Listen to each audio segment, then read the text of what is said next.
Good morning दोस्तों, फिर से स्वागत है एक नेक्स्ट वीडियो के साथ। आज हम समझते हैं कि कूलोम का नियम क्लास 12 का पहला चैप्टर है कि इसमें मुख्य क्या है। लड़कों को इसमें यही प्रॉब्लम रहती है, अधिकतम लड़के यही पूछते हैं कि सर इसमें मेन क्या है, हमें ये मेन समझा दीजिए।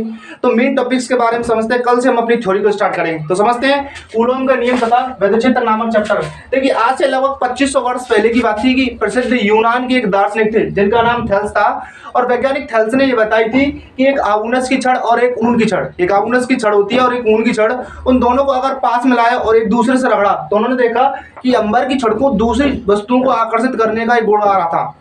जैसे हम किसी चुंबक को लोहे के पास ले जाते हैं तो वो एक दूसरे को आकर्षित करती है, इसी प्रकार से अंबर में इस प्रकार का गुण आ गया था कि वो दूसरी वस्तु को आकर्षित कर रही थी, जैसे कागज को, आबूनस को, इस तरीके से। तो उन्होंने ये बताया कि जब वो उस गुण को प्राप्त कर लेती है तो उसे हम विद्युतमय कहते हैं तथा उस पदार्थ को आवेशित पदार्थ कहते हैं। इसके बाद लगभग 1600 वर्षों तक इस बात पर कोई चर्चा नहीं हुई। 1600 वर्ष में एक इंग्लैंड के गिलबर्ट नाम के साइंटिस्ट आए और गिलबर्ट ने इसी बात के आधार पर एक बात और बताई कि जब वो पदार्थ इस गुण को प्राप्त कर लेता है तो उसे विद्युतमय पदार्थ कहते हैं तथा आवेशित पदार्थ कहलाता है, मतलब वो पदार्थ आवेशित हो चुका है। इसके बाद जो लेटेस्ट चल रहा है आधुनिक, जैसे पहले बड़ा मोबाइल आया करता था मोटोरोला कंपनी का, अब वो लेटेस्ट हो गया छोटा छोटा, तो एक इतना बड़ा मोबाइल आने लगा है। कुछ मोबाइल तो इस अंगूठे के ही बराबर आने लगे हैं जिसको आप अपने मुंह में ही रख सकते हैं। तो ये तो टेक्नोलॉजी पे निर्भर करता है, हमें इस पर बात ध्यान नहीं देना है। तो फ्रैंकलिन ने बताया था कि आवेश दो प्रकार के होते हैं, एक धनावेश और एक ऋणावेश। जब कोई वस्तु इलेक्ट्रॉन को ले लेती है यानी उस पर इलेक्ट्रॉन अधिक आ जाते हैं तो वो ऋणावेशित हो जाती है, यानी कि इस नियम का पालन करेगी।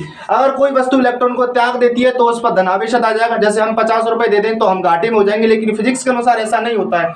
अगर मैं इलेक्ट्रॉन त्याग दूं तो मैं पॉजिटिव हो जाऊंगा, उल्टा होता है। तो इस तरीके से अगर इलेक्ट्रॉन की कमी है तो वो धनावेशित हो जाएगी और इलेक्ट्रॉन अधिक है तो वो ऋणावेशित हो जाएगी।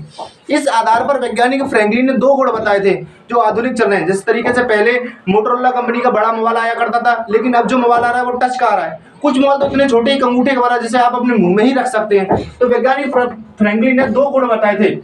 अगर दोनों आवेश धनावेश हैं, अगर एक धनावेश है और दूसरा भी धनावेश है तो उन दोनों के बीच जो बल लगेगा वो प्रतिकर्षण बल होगा, क्योंकि इस दुनिया में दो ही बल कार्य करते हैं, और एक आकर्षण और दूसरा प्रतिकर्षण बल। अगर दोनों धनावेश है तो उनके बीच प्रतिकर्षण बल लगेगा, अगर दोनों ऋणावेशित हैं तो भी उनके बीच प्रतिकर्षण ही बल लगेगा, और एक धनावेश है और एक ऋणावेश है तो उनके बीच आकर्षण बल लगेगा। इस बात को वैज्ञानिक फ्रैंकलिन ने बताया था। इसके आधार पर हम आगे की जो थ्योरी है आगे नेक्स्ट वीडियो में हम आपको समझाएंगे। फिर मिलेंगे नेक्स्ट वीडियो के साथ, तब तक के लिए जय हिंद, जय भारत। और अगर आपको वीडियो पसंद आई हो तो हमारे चैनल को लाइक और सब्सक्राइब करना ना भूलें।